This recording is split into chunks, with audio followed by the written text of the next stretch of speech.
देखिए, एक वर्ष में 4 नवरात्रि होती है। सामान्यतः चैत्र के मास में बसंत नवरात्रि होती है और आश्विन, जिसे कुंवर भी कहा जाता है, कुंवर के मास में शारदीय नवरात्रि होती है। इसके अतिरिक्त माघ मास में और आषाढ़ मास में भी नवरात्रि होती है। अक्सर लोगों को उसकी जानकारी नहीं होती है, क्योंकि यह जो रहती है, ये गुप्त नवरात्रि रहती है।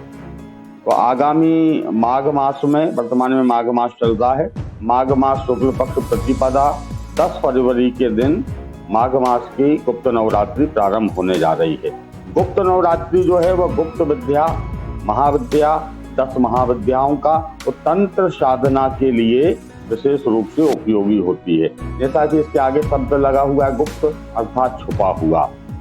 अर्थात गुप्त नवरात्रि में जिन साधकों को महाविद्याओं की दीक्षा प्राप्त है, 10 महाविद्याओं की दीक्षा प्राप्त है, जैसे जो श्री विद्या साधक होते हैं, बगलामुखी साधक होते हैं, तंत्र साधक होते हैं, या ऐसे साधक जिन्हें गुरु के द्वारा किसी विशेष मंत्र की, किसी विशेष साधना की दीक्षा दी गई हो, वे सभी साधक, ऐसे सभी साधक इस गुप्त नवरात्रि में जो उनको महाविद्या प्राप्त है, जो 10 महाविद्या प्राप्त है, जो विशेष साधना प्राप्त है, जो तंत्र उनको प्राप्त है या जो मंत्र प्राप्त है, उन सभी का विशेष रूप से साधना करते हैं। कोई हवन के द्वारा करता है, कोई तांत्रिक क्रिया करता है, कोई शावर मंत्र का जाप करता है। तंत्र क्रिया करने वाले हठ योग, शावर मंत्र इत्यादि का प्रयोग करते हैं, और जो सात्विक साधना करने वाले साधक हैं वह इस गुप्त नवरात्रि में अपने को जो मंत्र प्राप्त है उस मंत्र की साधना करते हैं, भगवती का अर्चन करते हैं, हवन करते हैं।